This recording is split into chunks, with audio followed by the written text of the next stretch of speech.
Hello and welcome to your first video regarding nursing research, healthcare research.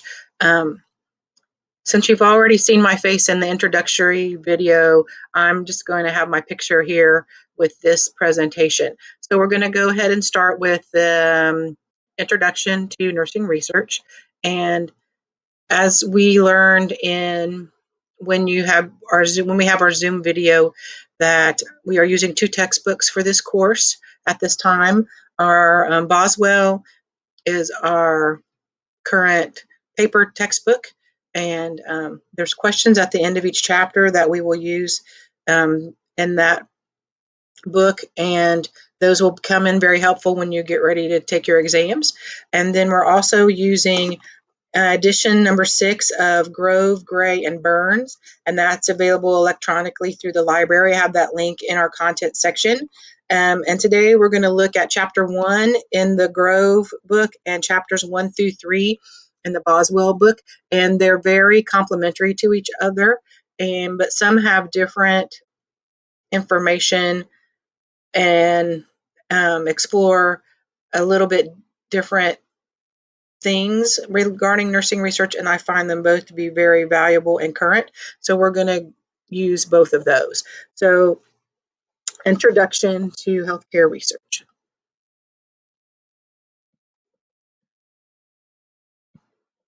So on your PowerPoints, there are learning objectives, and this PowerPoint is available without the voice. So you'll have in your content section, you'll have some generic PowerPoints for your reference. You also have this PowerPoint without the video, and you'll have the video of me discussing the topics. In your PowerPoint, there are learning objectives, and these are from the Grove textbook, which overlap with the Boswell textbook.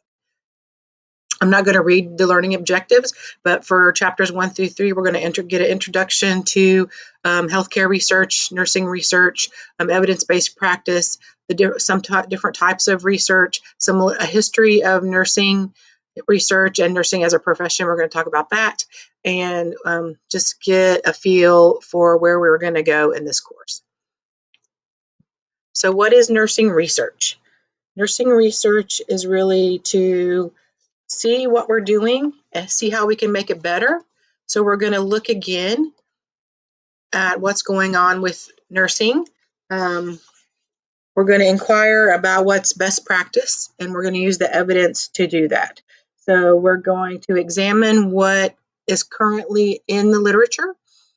We've been doing nursing research now for at least 50 years, so we have a really good database about what nursing research is, and our discipline has come a long way in bringing about evidence-based practice so that we have research that guides and drives our evidence. And we're always, of course, looking for new, innovative, and better ways to do nursing. So, and we will pull from different disciplines as well, but we have established a really good base for what nursing research is. So then what is evidence-based practice? You as a practitioner, as an RN, as a bachelor's prepared nurse will use evidence that is current in the literature, as well as quality improvement and clinical practice guidelines for how we deliver care. So, and the evidence-based practice is really a synthesis of that knowledge from research, theory, clinical experiences, and clinical expertise. We have a philosophical underpinning or a base for our research and a base for our care. We'll talk a little bit about that in the coming weeks. And is something that we're doing not really effective and the care is not great? So do we need to change that? We're always looking for better ways to have quality patient outcomes. The evidence we have also helps with our decision making and how we care for patients. And we want to have our outcomes of our patient care to be high quality and that the patient recovers and goes back to their normal life, right? So that's really what evidence-based practice and what we hope to accomplish by using our evidence, right? So here is a diagram of evidence-based practice model. So we use the best research, we look at nurse expertise in the clinical setting, and we also look at patients. We know patients are individual, all their circumstances are different and unique to themselves. And we look at all three of these things to be able to provide quality, safe, cost-effective care as our outcome. So this is your model for evidence-based practice. So why is it research important for evidence-based practice? Because we need empirical knowledge, right? We need to find out what is actually happening in situations like the patient with hypertension, the patient with diabetes, the patient with heart failure. And we need to see what is going on with them, what we know about each of those circumstances and illness, and how can we improve on the care of the patients who have those issues. And what role does research have in getting that evidence to the bedside for practice? So we have description, which deals with identifying and understanding the nature of the phenomena and the relationship among that with disease processes and other things. Then we have examination, clarifying the relationship among phenomena and identifying the reasons why certain things happen. So why is that occurring? Prediction, anticipating outcomes in a particular situation. So what can we predict will happen? And then control. So what can we control in the situation to achieve a particular outcome? What can we not control? So those are all things that we'll be looking at about implementing evidence-based practice. Here's another figure about evidence-based practice. So you have two different kind of things going on. So we have our research that we talked about, like with the other model, and we have our patients, we know, and then within the hospital, we have policies, procedures, and protocols that should come from the research and best practices. And then we have quality inquiry. So that's where we improve the quality of what we're doing. How can we change that to make it better? So here's another diagram about evidence-based practice. And then quality improvement. So how is quality improvement different than research and evidence-based practice? Well, quality improvement is really taking what we know. We have the knowns, and then how can we improve on the deliverables? So how can we make this process better? So first we're going to define the problem. Then we're going to implement a plan for improvement. Then we're going to see what is it that we want to improve? What should our outcomes be? And then we are going to modify our policy procedures that are in place to make that process to improve the quality of whatever we're doing. And then we have to communicate the steps, and then we have to get buy-in from the stakeholders and implement a change plan, because it's really a change in practice that we're going to implement to make our product better. So what is the history of nursing research? Like I was saying, we've been doing research for more than 50 years. Our first nurse researcher was Florence Nightingale, good old Flo that you've heard Dr. Flagg talk about in intro. And she was really the first nurse researcher in the 19th century or 1800s. And she started us on our path about how do we make patients better. And then we moved to the 20th century and we really got into the research arm of nursing. And then now in the 21st century, we want to continue clinical research and focus on how we can make our patients have the best outcomes possible.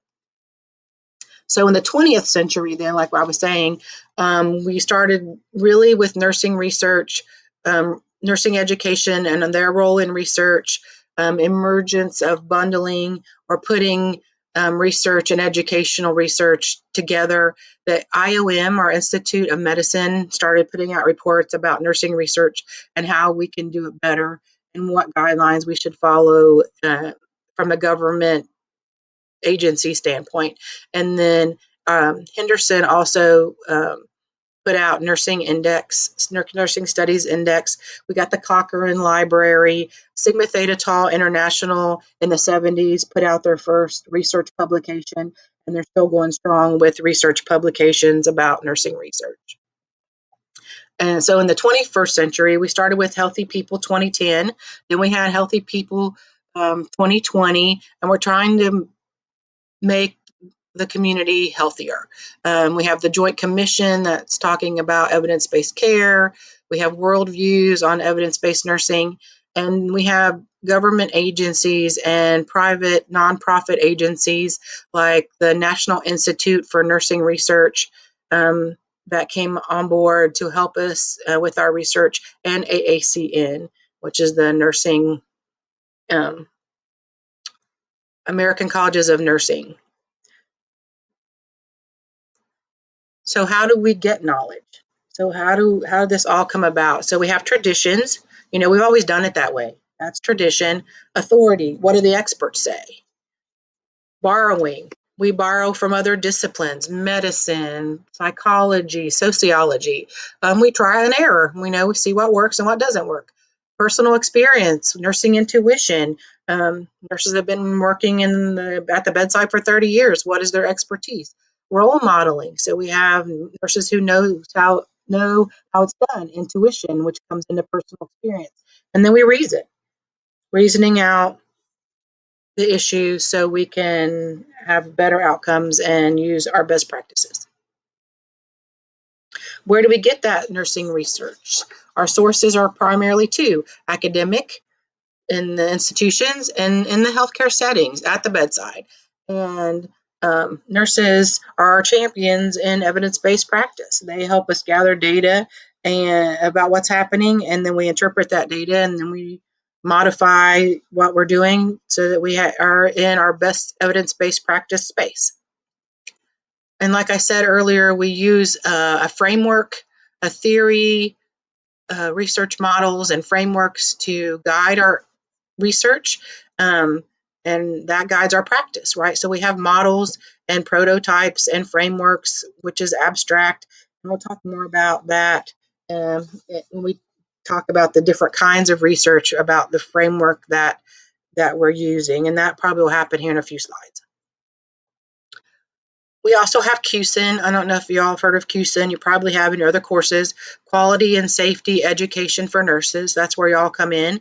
So we're kind of trying to teach you quality and safety as you progress through the program and get out there and start practicing.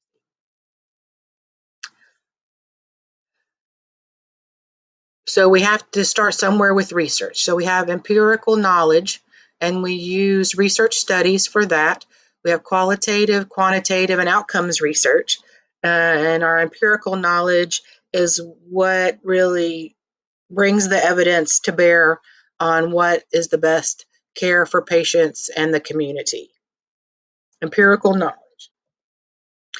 So we have our quantitative research studies. That's one type of study that we do to gain empirical knowledge. There's different categories of quantitative research. We have descriptive. That really just gives us a picture of what's happening. Then we have correlational. Are things related? How are they related? And then we have our quasi-experimental, where we don't have a control for our study, but we try to control for our variables, and we're actually trying to find outcomes. So with all quantitative research, we're using numbers and statistics to find out what's really going on. Then we have true experimental research, which is the strongest type of research, and we use a control.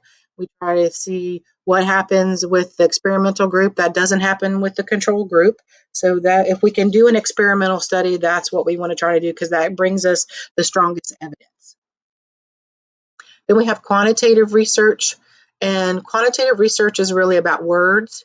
It's really about the lived experience, the emotions, the human experience, if you will, about issues and things that are going on with patients. And we really use the words the patient gives us to create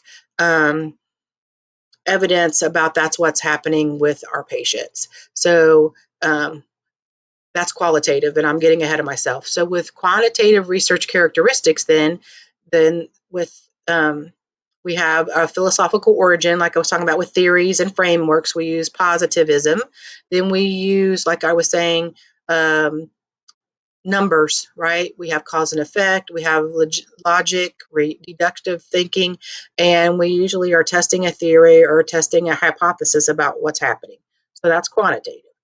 So then qualitative, which I skipped ahead, sorry, that we're looking at the phenomena of the human experience and what's going on. There's different types of qualitative research: phenomenological, grounded theory, ethnographic, exploratory, descriptive, and historical. And we'll talk really in depth about these next week, but this is just kind of an introduction about quantitative and qualitative research. Within our qualitative characteristics, we have a philosophical framework underpinnings of that guide the research, and that's usually naturalistic, interpretive, or humanistic origins. And we focus on the whole of the patient or the person having something happening with their life, and we want to see what the meaning or understanding of that phenomena is. Sometimes we develop a theory from that research, especially with grounded theory. A theory is produced from the research, and these are qualitative studies. When we're going about our research, the process, the doing of the research, here's a flow chart that talks about how it all works. So the first thing we would do, identify a problem. Then we would develop our question. We're going to talk a bit about questions and how we develop our questions. And then based on the question that we're asking, are we going to then embark on a quantitative study or a qualitative study? It depends on what the researcher is looking for. If we're looking at numbers and what the data is going to tell us in a concrete way, we'll do a quantitative study. So we'll get hypotheses, we'll do a literature search, then we'll decide who our population or sample is going to be.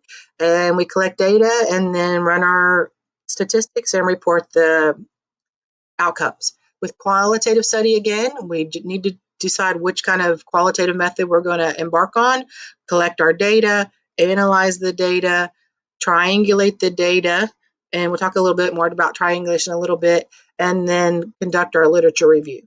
You can do a literature review at the beginning as well, so we want to compare the literature at the beginning and at the end, but it doesn't have to be done at the beginning like quantitative does. And then we have outcomes research. This is the newest, latest, and greatest buzzword in the research and evidence-based practice community about outcomes. So our research should really be focused on the outcome of patient care, right? So what is the outcome? So focused outcome research really focuses on quality and examining the results of care and determining the changes in healthcare status for the patient and the family. And there's some different areas that we would investigate in outcome research. The patient response to nursing and medical interventions, right? Functional maintenance of an improvement of physical, mental, and social functioning for the patient, financial outcome achievement with provision of services, and patient satisfaction with the care received and healthcare provider. So that's really your outcomes research for patients. Oh, hold on a second. Fix that.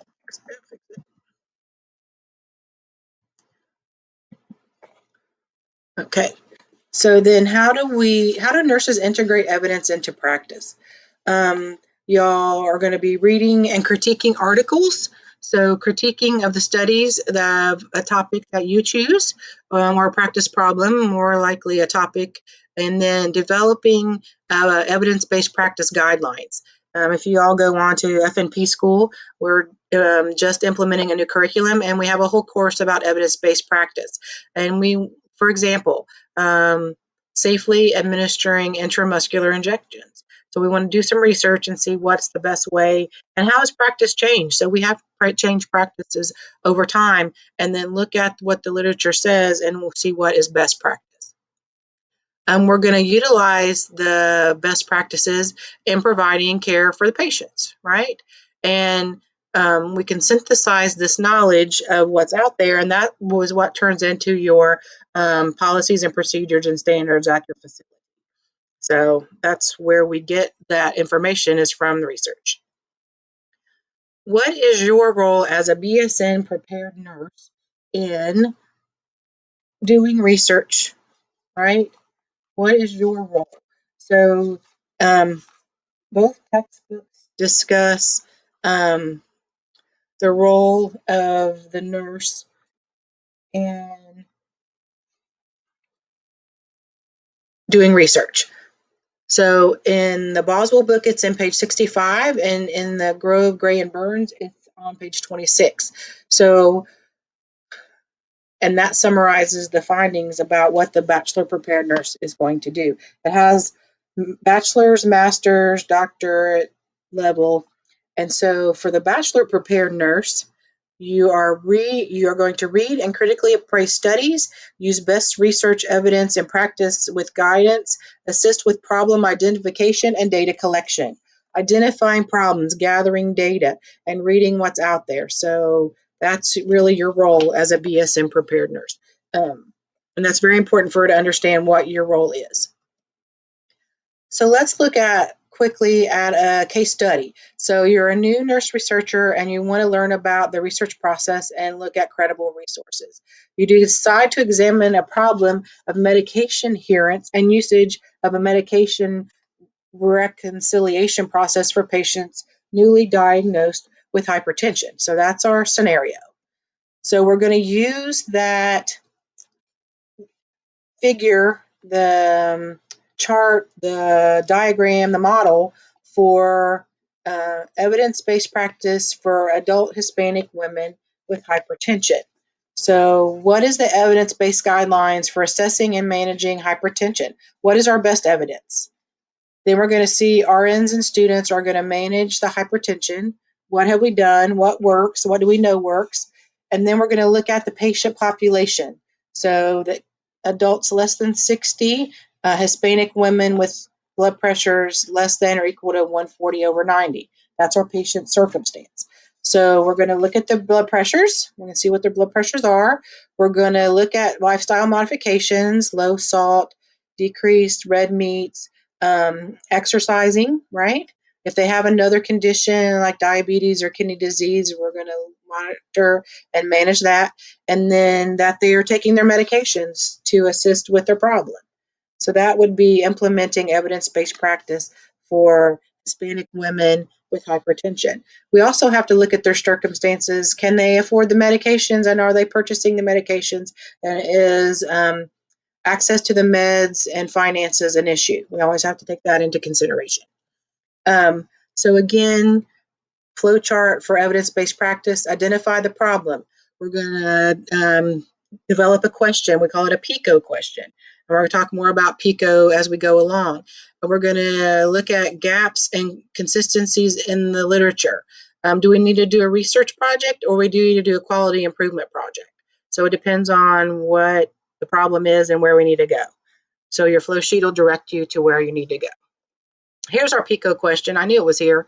So we're going to identify the research population, intervention, comparisons, and outcome. So we use our PICO, and then the T is time. So that's the new thing they added on our PICO with our T. So with our Hispanic women with hypertension, so we have the patient with hypertension. We want them to know why the meds are so important. So we want to teach them why the medicines are important. We want to compare their outcomes with that patient to those who do not have the teaching, so we can have a control group initially, and then we can do the education with the other group later. And we want to increase the adherence of their medication so they have normal blood pressure. And we wanted to give it a time. So how long are we going to look at this problem, and what time are we going to give it? So then what resources will help us in finding our practice guidelines for information?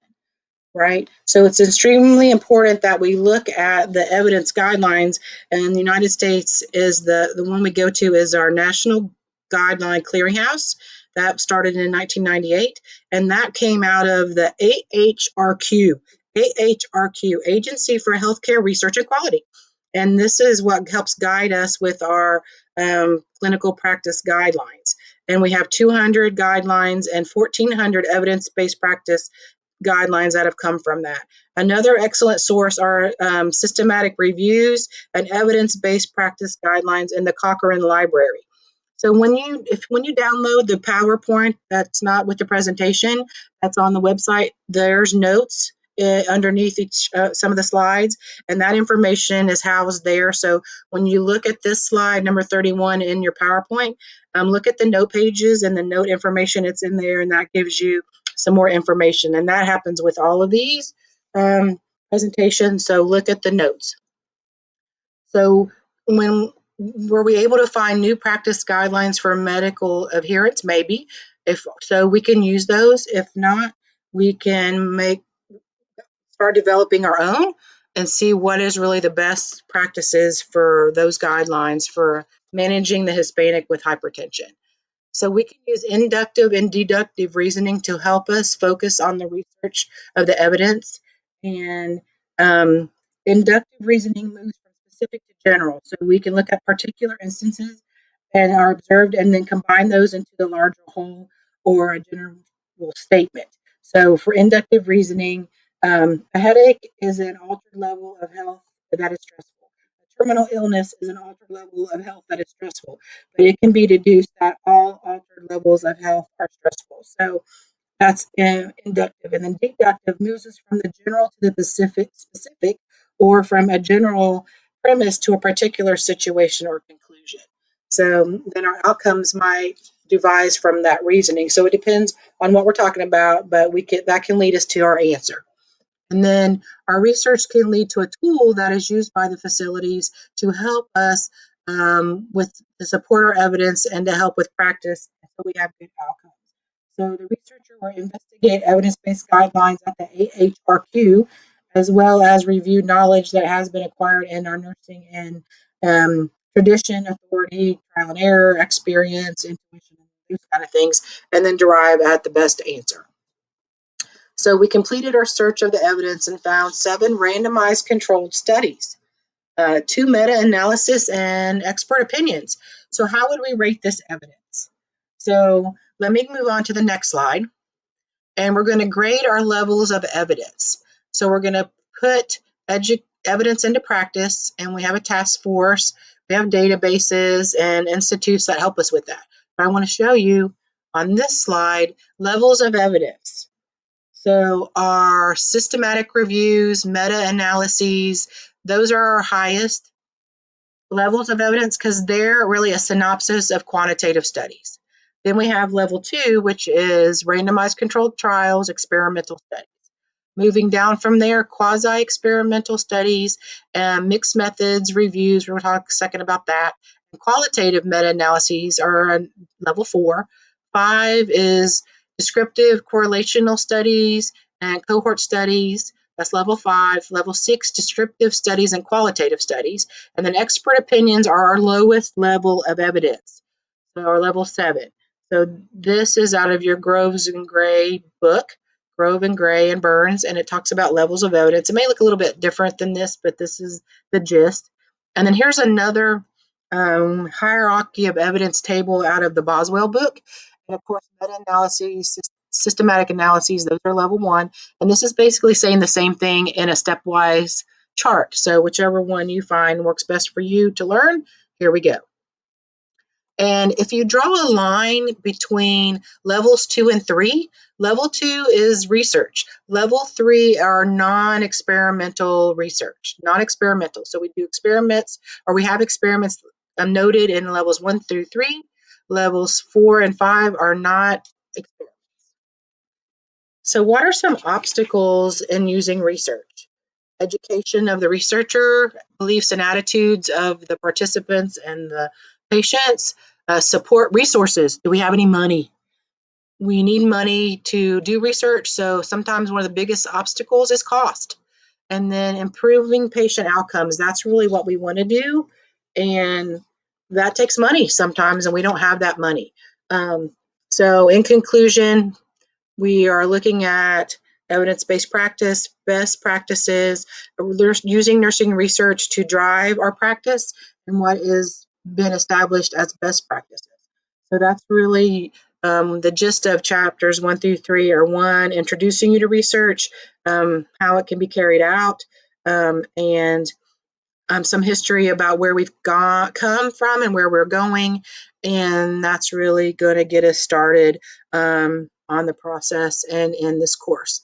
I'll have this up on the website, and your discussion board 1 is coming up this week, and we're going to look at how we can best consume research. There's an article provided for you in the discussion board, and that's for you all to look at and respond to. I'll be in the discussion boards also, responding to people's posts, and we'll see how it goes. Talk to you all later.